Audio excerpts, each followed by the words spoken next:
What's going on, guys? Mitch here from Dumb Money Day Trading. Just doing a really quick video this morning to give you guys an update on what happened yesterday after the weekend. As you guys, wake up this morning and you see the price level down at 135. Crazy how it was like 350 just yesterday on Friday, and then on Monday 200 and something. What happened? First thing, hold GME. We are in the end games now, guys. No one said this was going to be easy, but this is where we are. I'm going to take you through a series of events, a series of massive market manipulation. You guys remember when we watched the Hunger Games, when the capital started to lose, they changed all the rules, right? So remember how we just won the first Hunger Games, we came back the champion.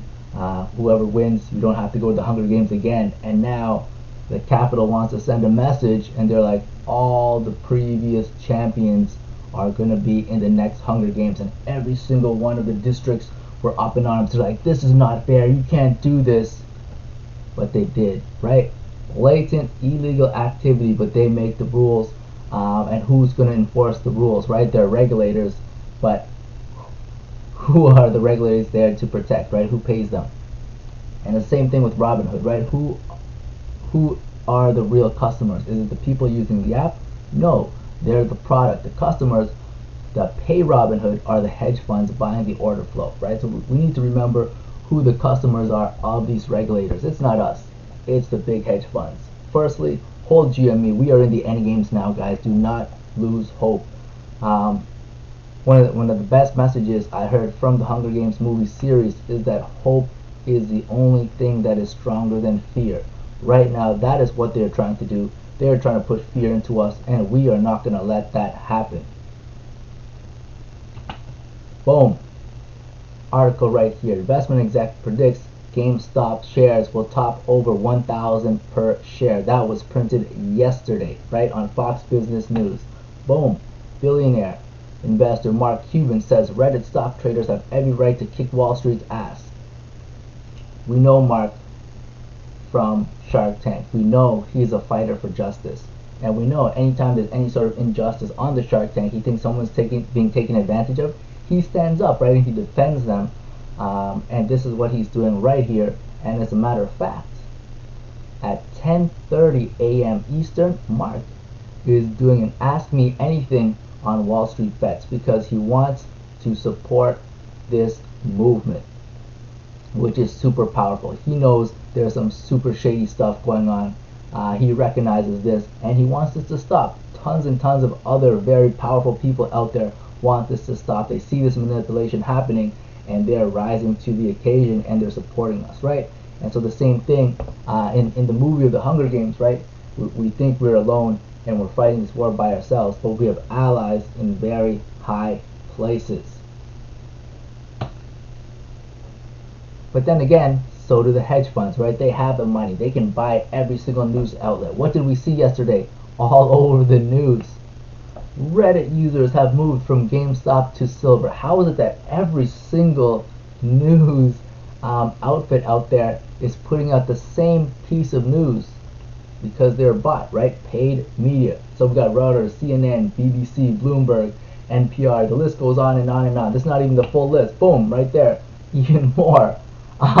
Crazy amounts. And no one on Wall Street Bets is talking about silver. But every single one of these newspaper, not even newspaper, these journal articles were paid to put out this news, which is crazy and super coordinated, right? Everything came out on the same day, and these are how these people work. They will coordinate attacks. They will create fear and in everyone, right? Because they're up to lose billions and billions of dollars because of this illegal activity, and they don't want to get caught.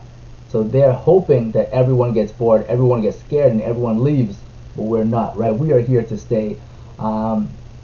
Even the Wolf of Wall Street came up with a video saying that we are staying. So what's going on with the short flow, right? This is the play that we're making. This is the thesis There's a huge short interest. How are we going to make our money? Boom. S3 partners, as of Sunday night, they say amid the chaos of GME, even the experts are confused about what's going down. We need impartial data. Contrary to popular belief, most of the GME shorts are not actually covering. So this was Sunday afternoon. And then later at night, they're saying, hang on, we're going to put out a report. And then the report was delayed. And a couple hours later, they totally reversed decision, right? So somewhere in between that first tweet and this tweet, something happened, right? Someone got on the phone and contacted S3 partners and changed their impartial data.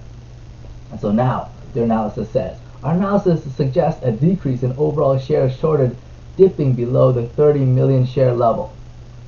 Okay, there's a caveat to this, right? Because all data can be interpreted in different ways. And we know this because, I mean, if you read journal articles or anything like that, you can interpret many different things different ways, right? If someone says, oh, the crime rate has gone down, okay, is that because the police force is now no longer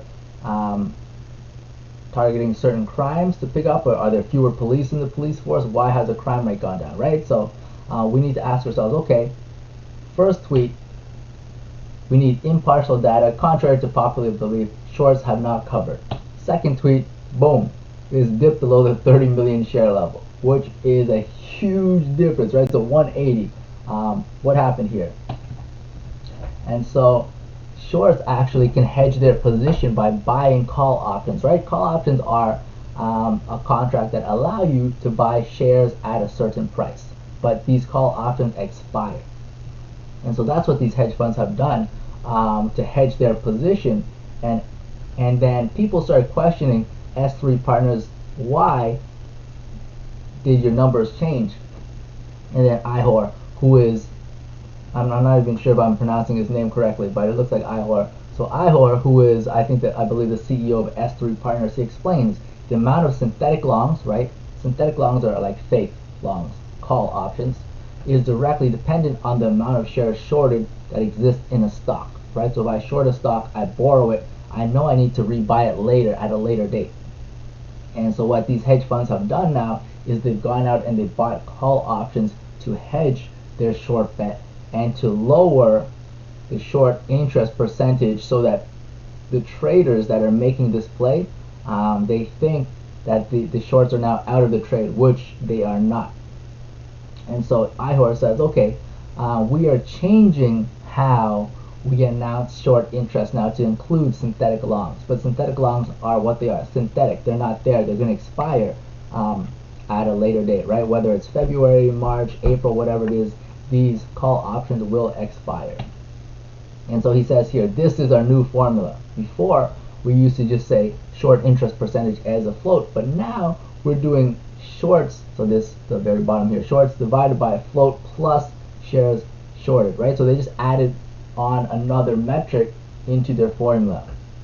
So essentially, what he's saying now is that the short float for GME is actually 55%, which is correct, right? So if you take, I don't know, let's say it used to be 58 million. 58 million shares short divided by the float, which is like 47 million, and you add another 58 million to it, you get the metric of 55%. So it's a lot different, because if 58 million shares are short, there's a 46 million float, right? Shares outstanding that are tradable. This is like about 120% short interest. But then if you add this 58 million in the back here as well, you just increase the denominator. So of course your short interest is going to decrease, right? So they changed how they present the information to fool the common people, which is super crazy when his original tweet talks about impartial data, and then all of a sudden they come out really late with the report. There's a huge delay. Somebody got involved and they got bought. Every single person out there is getting bought, right? Money talks, which is why this is so scary. Every single news outlet out there got bought. These guys talking about impartial data, they wanted to be independent and put out really good data. They couldn't. They got bought. It's nuts. This is where we are today. Demand curve for the stocks. This is the true supply, the green line. That's the price we should be selling at. But there's all this other misinformation out there, the blue line, the pink line, that's going to increase supply, which obviously cuts down on where on the demand curve we are selling, right? But the naked shorts are out there, super illegal. If you look up failed to deliver, that means if I buy a call option and I choose to exercise my shares, so I take the shares at whatever my strike price is, right? So I have a call option, let's say, that allows me to buy shares of GameStop at $85, right? I exercise those. Now I get to buy shares at $85, but the bank cannot find those shares anywhere because those shares do not exist. So there's over 600,000 failed to deliver shares so far just in the first half of January. So we know these guys have done blatant illegal activity, naked short selling, shorting shares that do not exist, and now that people are trying to call them back, they can't find the shares anywhere.